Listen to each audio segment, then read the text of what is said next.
The budget has been announced, and in this 151-page document, there are 25 points as property investors you need to know. Some of them are absolutely brutal, and some of them are real opportunity. So let's jump in and let's discuss these right now.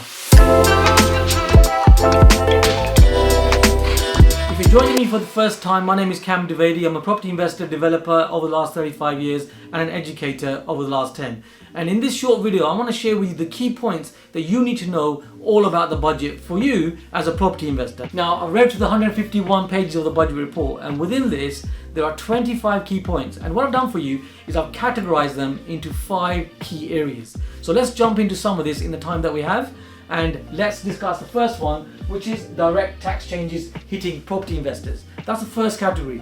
The second category is all about the mansion tax, which many people are confused about. So in this video, I want to clarify this for you, how this is actually going to work, and the date lines and the timelines, and how it affects people, and how it may not affect you, or it may do. Thirdly, we're going to discuss land planning and regeneration. There are many tax changes that are happening according to this, all in the budget. Some of them are very direct, and some of them are actually very indirect. You're really going to read between the lines. And as a property investor over the last 35 years, having to apply this to my own portfolio, I want to share this with you as well. On top of this, there is social housing. Now, social housing is a great strategy when it comes to property investing, and there are tax changes that are applicable to you in this budget that have come into force as well. And finally, cost compliance and operations for developers. 5 key categories that you need to know, 25 key points within these which you definitely need to know. So let's jump into some of these points in this short video. Now, the first key point I want to discuss with you is Section 24. You know, that dreaded tenant tax. Section 24 in a nutshell, meaning that you are not able to reclaim any of your interest elements of your finance. So for example, if you've got a buy-to-let mortgage, it means that you can't claim any of that mortgage element as one of your expenses, which is nuts really, isn't it, when you think about it? However, we've got to work with the HMRC rules, and within that element isn't allowed. However, it is allowed up to 20% after you worked out all your other expenses. This is the short version.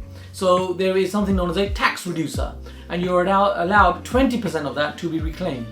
And that is now moving up to 22%. So that's a good point that's come out of the budget when it comes to Section 24. They haven't got totally rid of it, but what they have said is we're going to allow you a little bit more, another 2%. Hope this makes sense. However, on the other side, what they've done is as of 6th of April 2026, you are going to be finding that that tax reducer, although it's gone up by another 2%, the amount of tax that people are going to be taxed on is increasing as well. Now, if you're in a 20% tax bracket, well, that now is going to go to 22%. So you'll be taxed by another 2%. Now, if you're a 40% taxpayer, well, then that's going to become 42% when it comes to your property income. And if you're in the higher bracket or 45, that now is 47%. So in one hand, they've given us something. On the other hand, they're taking it away from you. So that's actually what is happening when it comes to Section 24. Now, be aware of these changes, because my view is these are the start of these changes. What's happening is that we are being tested right now. And in 2026, many of the changes are coming in 2026. I'll mention some of the other dates that they're coming in as well. My view is what we're being told is that this is the start of something where the tax is going to increase further and further and further. So what is happening? Many of the smaller landlords are getting out of the market. They're going away, but people like you who are professionalizing are here to stay. So some of the things that we're doing is we're moving a number of our properties from personal names into limited companies. And you can buy further properties in limited companies, always get the tax advice. Limited companies seems to be the way to go though, if you're looking to minimize tax and be an active property investor. Now, that's the implication with that one. Now, let's discuss the second point. Now, this is a short video, and there are 25 points. It would be practically impossible to go through all 25 points in this particular video. So if you would like to know the whole 25 points, what I've done for you is I've created an ebook which you can download here as you are a member of our community. So the first 100 downloads, we're going to make sure that you get these for free. After that, it will become a chargeable product, because the time, effort and resources have gone into creating this document, you will only understand once you read the ebook. You can get this right now. There's a link on this page and you can download this right now. Now let's discuss the second point. And the second point is all to do with the mansion tax. Now, there's been a lot of noise about the mansion tax. Many people have been confused about what the mansion tax is and how it's actually going to be applied. So let's clarify this right now. The mansion tax is going to apply to properties that are over the value of £2 million. That's the key with this. And this is another tax that's going to be imposed not on the tenant, but the owner. So if you own properties that are valued at £2 million plus, then you will have this mansion tax. And there's going to be a range, and the range is going to be between 2.5k all the way up to £7,500, and it starts with the 2 million.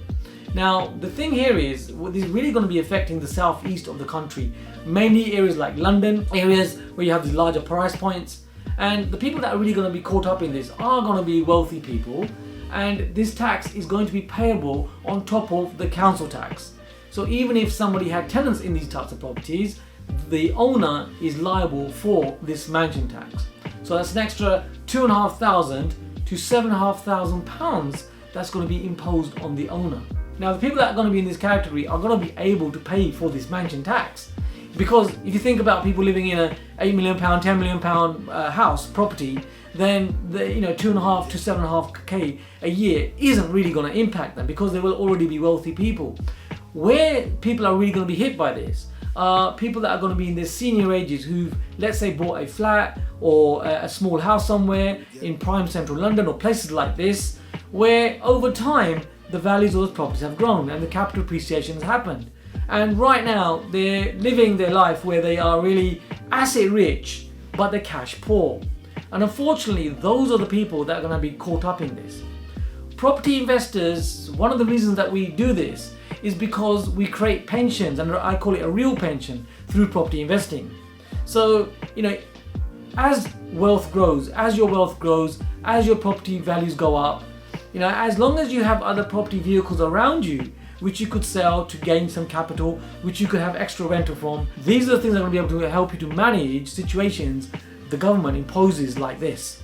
So, like what I say, to summarize, wealthy people, they're going to be fine really. They're going to have a bit of an extra charge. Nobody wants the extra charge, but it's going to be there, but they'll be able to pay for it. The people that will be getting caught out will be the people that are cash poor yet equity rich. And that really is going to be for the southeast of the country and places like London. Now, this is coming in as of the 1st of April 2028. And my view is that this is going to slow down the market on these larger purchase prices. Now, as active property investors, you don't want to be buying those properties anyway. You're looking at property values below 160k, below 250k, and below 500,000. These are the three key entry levels depending on the areas that you want to be investing in.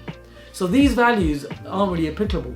Where they are going to be applicable is to developers where they are building or converting these types of properties where the values are higher than 2 million, and they will have to really factor that into their profit margins. What we're also going to be finding is that with this mansion tax, there's going to be more properties coming to the market where people are going to be downsizing because they're being caught out by this trap of the mansion tax. And by the way, it's not just the mansion tax, they've got all the other taxes that they've got to be aware of. The IHT, which is changing as well, their pensions, where there are some changes coming up as well. By the way, I've got all this in this ebook that I've created for you, so you can read on that in the ebook. Now, the official name for this mansion tax is the High Value Council Tax Surcharge. A big name, right? And a big tax bill. So that is what's happening with these. Now, how is this going to actually work? Because not a lot of people are aware of how it's going to work. So how it's going to work is there is going to be a valuation that's going to be taking place for properties over the value of £2 million. Now, we're yet to see how the government are going to figure this out. Now, this tax will be collected alongside the council tax as of the 1st of April 2028, and the government are going to be using the valuations as of April 2026. We're yet to understand how the government are going to value all of these properties over £2 million, even if people have been living in them for many, many years. That's yet to come, and I will keep you updated on that as well. Now, the aim is for these properties to be revalued every 5 years, depending on which government comes in next, depending on if there are any changes, but that's what's been written in the budget for now. Now, how much does someone exactly pay? Well, you can see on the screen here right now the different bands and the different values and how much the tax is going to be charged on these. I hope you're enjoying these insights. Now, I'd love to hear your comments as well. You can click on that bell icon, get the latest notifications. Even I've worked out where that one is. And you can also subscribe to the channel. I'm doing a number of videos like this, informative, to help you to move forward in your property journey. Point number 3 is all about business rates being rebalanced. So what is happening as of 1st of April 2026 is that business rates are going to be rebalanced in terms of the type of property stock. And my view is about time too, because you've only got to look at the primary, secondary, tertiary parades, the shops and the offices that are just closing down and sitting derelict in many towns. Now, by the way, there is a great opportunity here for you to capitalize on this and actually bring some of these back into the community. However, these properties now the government have understood and have decided to rebalance those so that they are more beneficial, especially for the retail and the leisure sector, to reduce those rates. So in effect, what's going to be happening is the rates are going to be reducing. Now, if you're not familiar with commercial properties, the rates are just like the council tax, but they are for commercial entities rather than residential types of stock. So what is happening is the multiplier, as it's called, is being reduced. Now there is a rateable value, which the VOA says, and you pay a percentage of that rateable value. Now, rateable value, the multipliers at the moment are 49.9 pence in the pound, and that is going to reduce to 43.2% to be exact in the pound. So there's a reduction there. And also for rateable values that are 55.5 pence in the pound, that's what people are actually paying the rates on of that rateable value, that's also going to be reducing to 48 pence. So quite a substantial reduction there, something actually very good in the budget. So if you're looking to jump into commercial property, if you're looking to really increase your rentals in this way, if you're looking for a let and forget type of scenario as a property strategy, then this is a really good one for you. And it's really going to help the tenants, means that you'll get paid and the leases will be there, and it is genuinely helping the community. So a little bit of a positive on this budget. Like I say, you can download this PDF document that I've created for you, and in it we'll go through the whole 25 points so that you can make informed decisions. Like I say, I'm making this free for the first 100 people. So if that's you, you're watching this right now, you can download it. After 100 people, this is going to become a chargeable product. However, right now you get it for free. You can do this right now. The next key point I want to share with you is all to do with the short-term accommodation. So short-term accommodation is also going to be taxed further. Now, short-term accommodation, when it comes to property investors, really no one really wants to do short-term accommodation. I'm not saying it doesn't work across the country. It works in specific spots like holiday home areas and so on. However, it's something that's sold at people from training courses, and it does make me a little bit frustrated when I speak about it, because no one really wants to do service accommodation, no one really wants to do rent to rent, and no, you can't really buy a house for £1. It's all nonsense, and there is no such thing as no money down deals. However, there are so many ways that you can make property work, really. And if you want to make property work, that's the best way to do this, because nothing will be better, by the way, than asset building. If you can jump into some form of asset that you buy, there is nothing better than that. If you look at the Sunday Times Rich list, you will find that every single person on that list has property in common as an asset. So something for you to think about. And remember, if you're this person, there are other ways. It doesn't have to be just serviced accommodation. The final key point I want to share with you is all to do with the dividends. So the dividend rates are increasing, and they have increased to 10.75%, where you're able to withdraw the money from your company where it's made a profit up to £50,270 at 10.75%. And if you want to withdraw further money, then that's going to be 35.75%. And those numbers have gone up. And many people are really concerned about this. There are many people leaving the country, people moving to Dubai and all that kind of stuff. My point is, you don't have to do that. If you're like me, you like where you live. So you know what? Here's the thing about dividends. What you got to remember is that you will only pay dividends on money that you draw from the company. How about if you were able to reduce that and not have to draw so much? How about if you could work out legal and correct ways according to HMRC's guidelines where you could extract that money personally, and it's all about extracting money personally without having to pay those dividend rates. Now the key point here is that you only pay that dividend tax when you extract money personally as a dividend. What if that you could find ways of extracting money without having to pay those dividend taxes? There are so many different things that you can do, all according to HMRC's guidelines, where you don't have to extract the money from your business. Just like capital gains tax. Capital gains tax only happens when you sell something And wealthy people don't tend to sell. You can always hold.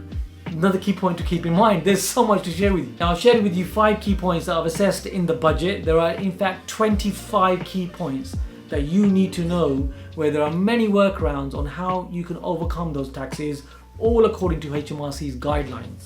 If you would like to get these right now, you can click on the link here below and enter your details and grab this PDF that I've created for you. This is free, but only for the first 100 people. As you are part of our community, I wanted to get this out there for you, not just give you a bit of a brief on the budget. I wanted to really share with you what you can do as a property investor and how property investing becomes a vehicle. So you can download these right now for absolutely free. For the first 100 people, it is absolutely free, and then this becomes a chargeable product. So as a member of our community, you can do this right now. Click on the link, grab the PDF, and I look forward to seeing you on the next video. It's Cam Dividend helping you take your property investing to the next level. I'll see you soon.